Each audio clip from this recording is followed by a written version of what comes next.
What's up, machine gun enthusiasts? It's Jet DesertFox, and today we're using the world's tiniest Airsoft M249 machine gun created by Trung the maker. This airsoft gun started as a Springer, but with some clever fabrication and imagination, Trung has turned it into a miniature Hpa machine gun powerhouse.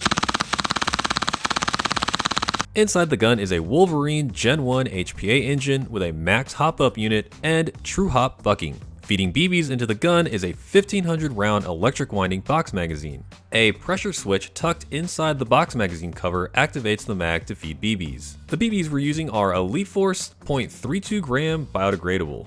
Inside the stock is the FCU, or fire control unit, and battery to power the FCU. On the M249 itself are a not-to-spec Picatinny rail and a folding bipod. The gun can fire full auto along with semi-automatic. The fully loaded M249 weighs roughly 2 pounds. 1 pound is the gun with Hpa engine, and the other pound is the fully loaded box magazine.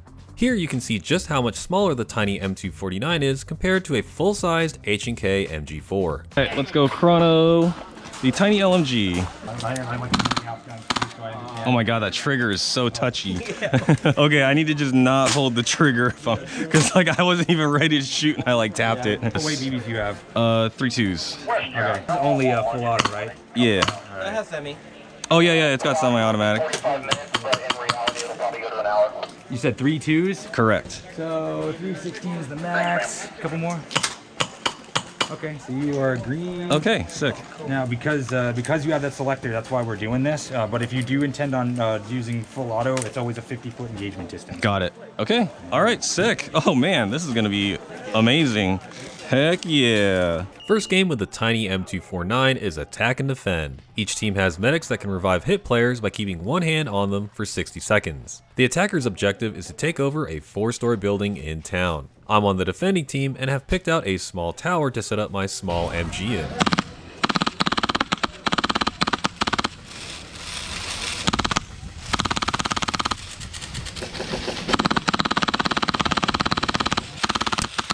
Hit! Medic! I'm a medic. Oh, heck yeah. What's your name, medic? Chase. Chase? Thank you, Chase. Thank you for your medic service.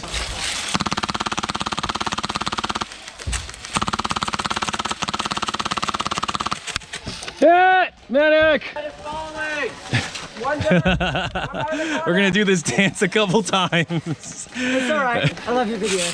Thank you. Thank you. Well, you're gonna be in one now. Oh yeah. Like and subscribe. Right? Thank you.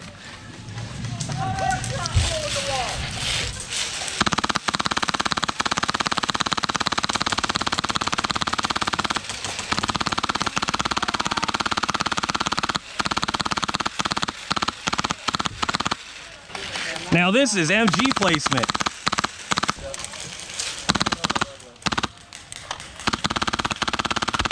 Hit! Alright, you're good. All right, let's get back in it.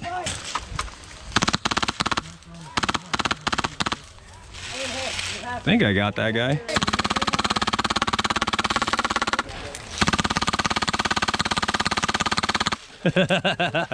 Whoa!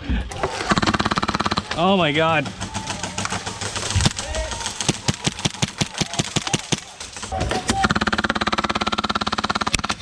Hit! You are my MVP, Chase. Oh, hit! Oh! Hey, team! Hey buddy, He needs a medic. I'm gonna drag you. You're gonna drag me. Yeah.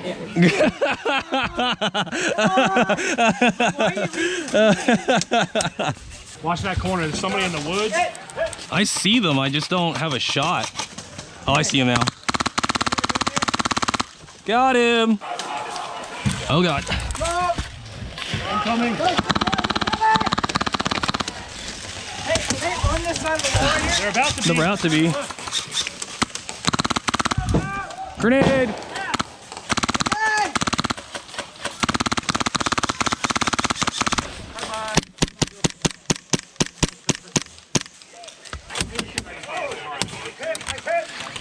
Hey, grenade!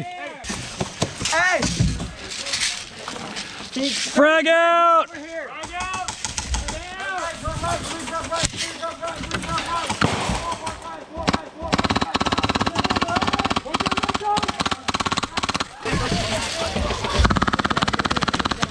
Oh my God.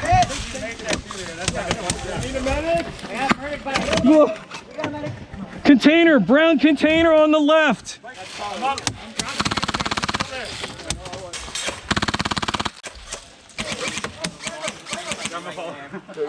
Are those guys down? Yes, most of them. Okay, most of the brown container are down. I just sprayed like 3 of them.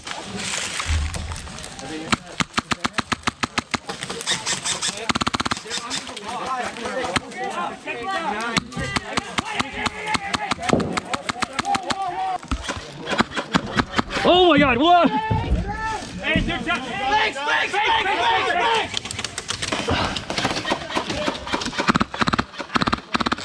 Let's check this way real quick.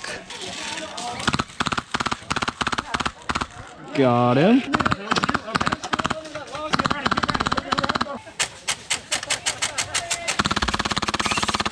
Oh, the project got He's heard that sound before. I watched What happened? Yeah, with your HK14, that sound. Oh no. I've seen that video. Yep. Oh no.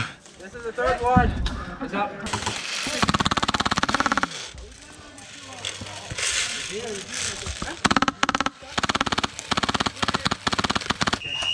Yeah! Woo. Nice. We won! Yeah.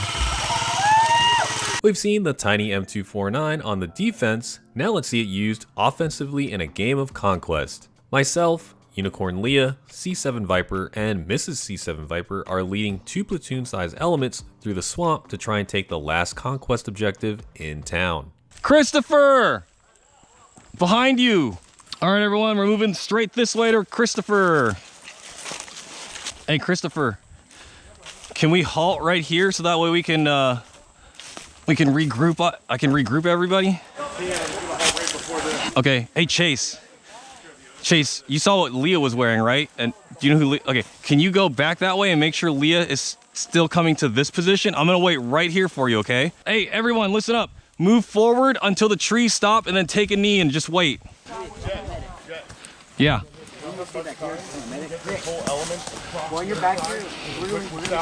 Okay, can you take this element then? I have a rear element too. So take everyone here across and then we'll meet up with you.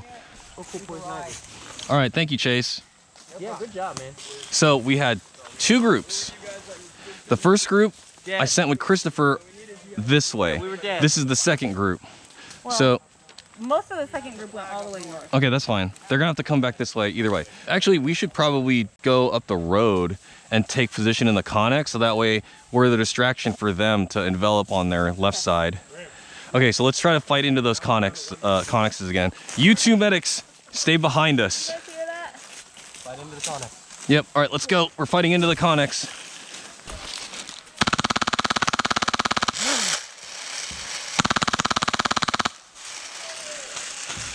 Hey, clear the inside of the connex. Hey, cover that door for me. Cover the brown door. Cover the brown door.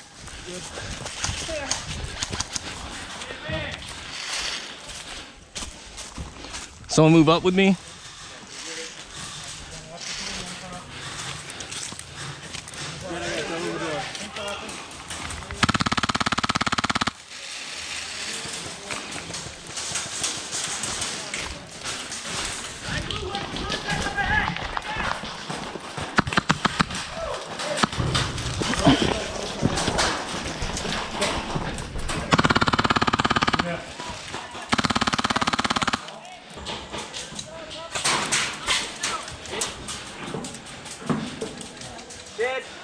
Dead? Dead.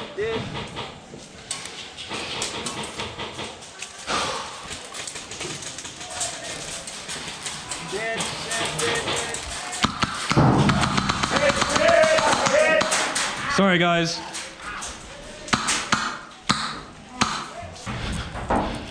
Pardon me.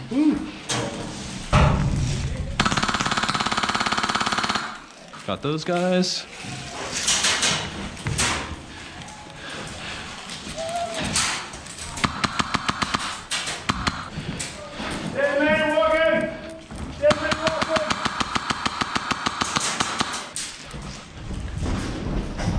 Hey, Blue!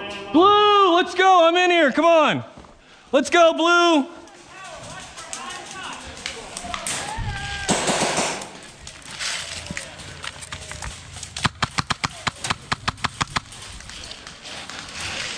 I gotta slide right by you.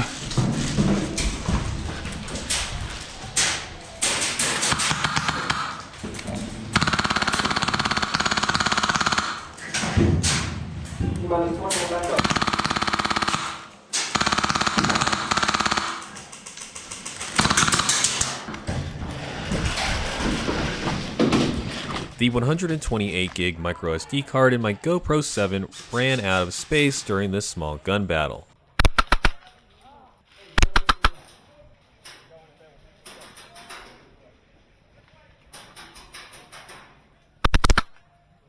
To keep recording, I switched the micro SD card from my zoom camera to my GoPro. Yeah. Okay, let's do it. Hey, you two stay here and keep drawing that fire.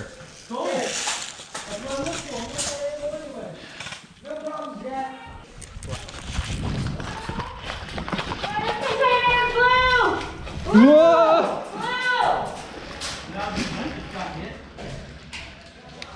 Maybe? They're just not paying. That building. That building.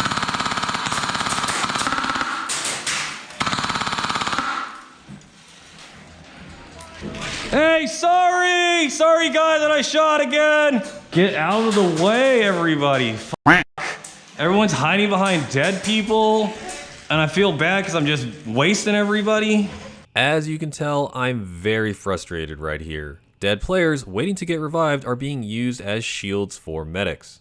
I don't have enough accuracy at longer range to just shoot the medics, so I end up spraying entire groups of already hit players. This, of course, makes them angry. I understand these players are just trying to get back in the game, but sending your medic out into the open where a large group of players have already been hit usually isn't a good idea. Can you cover me, Leah? I'm gonna go over there and clear that Connex.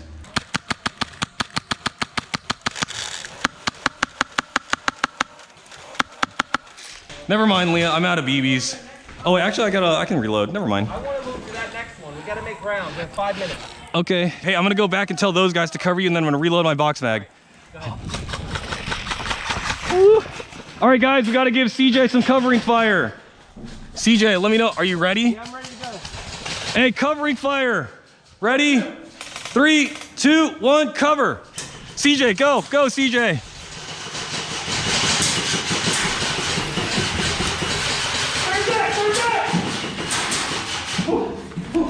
I wasn't sure how much space was left on this SD card, so while I loaded my box magazine, I stopped recording.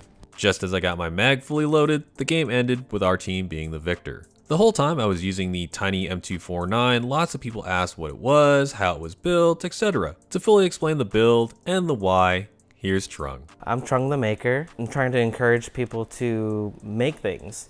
Not necessarily get things and upgrade them immediately. I'd like, it's better if you play with something and then eventually you want it to be the way you want it, and then you would create something to make it different. Right here, I have my miniature M249. I can't remember who makes it. It's not UK Arms, but it's a some overseas Springer M249, and how the Springer comes with a pump, and you grab the barrel and pull it back to pump it into a single shot Springer. And once I grabbed that barrel, the first pump, it broke immediately. So after that, I was like, okay, it's time to put a HPA engine in. The HPA engine actually sits halfway in the stock. The rest of it is right here. And this is where the hop-up is. So the rest of it sits right there. And then the wiring goes through for the FCU and the battery and everything. The barrel is from here to here. And I don't know if you can tell, but this section right here is 3D printed, and the rest of it kind of has a gloss finish. And I had to extend this area because I needed some space for the actual box mag. This is a kind of funny feature. It has a bipod, just like its bigger brother. The inspiration for this is just to be fun. A meme, not really a meme, maybe a meme gun. Before this, you guys might have seen me the nail gun, And after the nail gun, I made a miniature MP5 SD. That is one of the Airsoft replicas that are the old school Tokyo Marui scaled down like 1:1:3 scale. I'm not sure if I'm saying the scaling right, but it's tiny and it uses 4 AA batteries. I think that's how TM started, with those little dinky toys. And then I put HPA Wolverine, or sorry, Polar Star Jack inside of that. And then I went to a Milsim, and then with that MP5 SD as a sidearm, because I wasn't gonna, run that as my primary. And some guy said, "I'm not calling any hits from that little thing." First off, if I'm like shooting at you, pointing something direct, I'm sorry, I'm gonna flag you guys, but pointing directly at you, how are you gonna tell what I shot you with or hit you with? After that, I was like, I need something bigger and more direct in proving him that this is just a game, a hobby, a sport. I think this is a good way to show people, like, don't take it too seriously. So how long did it take you to build the whole thing? From, getting the gun, gutting it and stuff? What was the overall build time on this? I ordered the gun from Evic, and it came within a week. I took it apart, literally scooped out the inside with a chisel, a really sharp chisel, scooped out the inside, and then started measuring things out, and I realized I had to print this section. So it usually takes me a weekend to actually build something, and I'll actually just sit there, watch Star Trek Lower Decks or something, and just build and tinker away. This section took a little while to CAD out and then measure everything and print it out. I decided to print this solid. I could have used like a wall density or thicknesses and infill, but I actually made this pretty thick. This probably took 18 hours to print, just this little section, but I have several printers, so I was able to print it in 3 parts. So that saves a lot of time in that. So yeah, pretty much over a weekend. Yeah. The Hpa system is a Inferno Gen1 from Wolverine Airsoft, and it uses their old FCU, so the single semi has a slow trigger response, but they do have a new FCU that semi is actually like, you can walk it and it's a really fast trigger response. The hop up is a max hop up unit with a true hop bucking, and the true hop bucking is kind of like a R hop, but it's all in one bucking. The barrel, I don't recall the barrel, and I think the company that makes the barrel is a 6.02 or 01 inner barrel, and it has a Bible verse on it. I thought that was pretty unique. Unfortunately, I don't have like a dozen HPA systems sitting around, so I do have to recycle this, and if I do need to bring it back to life, I can just put the Hpa unit back into it. I tried to design it to where I can easily slide the unit in and out, and I think I can actually do that by removing some of the small set screws in here. And this actually broke during shipping, so that's totally fine. But all these little tiny Allen key set screws, I can remove some of the back ones and then open it up like a clamshell and then slide out the Hpa unit pretty easily. So it's recyclable, but I rarely ever go back to the next build. The box mag, actually, I barely had to do anything to it. The only thing that I had to do was relocate where the feed tube comes from. Normally it would come out of this hole and straight up into, it'll go side up and then into the hop-up unit of the M249. But since I'm using the max hop-up unit, I needed it to go straight up. So I made a new hole. I ordered this from Evic, box mag feeding line, and that comes in like a huge coil, so you can use that forever. I took out the original one and rerouted this one to go up and then, into the max hop-up unit, which is pretty easy. They have new ones now that actually turn on with sound. So in my BB marker, the hopper turns on with sound. Every time it goes off, you'll hear the box mag whine like that. But this one is an older one that I recycled from an M249, and it has a little pressure switch here, so you can hear it winding. My YouTube is Trung the Maker. It's Trung. The is THE, and Maker is MAKER. And I think I spelled that right. And same with Instagram, it's the same thing, but it's Trung.the.or Maker. You guys can check out my builds on there. I don't only exclusively do airsoft things. I also build unique vehicles, and I'm currently working on a key van with a a motor swap in it. And I think that's a pretty cool maker type of thing, and it's unique as well because the key van actually has an itty bitty dinky engine in it, and it's 660 cc's, and I'm upping it to 1,600 cc's. It's gonna be a ripper, and just pray for me that I don't die in it because it's gonna be sketchy to drive that thing. All my builds are on there. I actually explain how to do this, and I open it up for you to see the internals. When you see the internals, it'll click in your head that's simple. I can do that to anything. Anyone can do this to anything. You can put an HPA engine in literally anything. A super soaker, you can use a box mag to feed the BBs from one place to another, and you don't have to use magazines. You can just use box mags with these feeding tubes, and they're like long springs. This one right here. So yeah. Yep. Huge thank you to Trung for letting me use his miniature Hpa M249. Check out his social medias for unique and fun Airsoft HPA builds. That's gonna wrap up this video, and as always, this is DesertFox, and I'll see you on the field. The Elite Force Competition Series MP5 SD cost around $184 on evic.com. If you want to run spring-fed magazines like I am, you can buy a box of 10 mags for around $70. Carrying all 10 magazines equates to roughly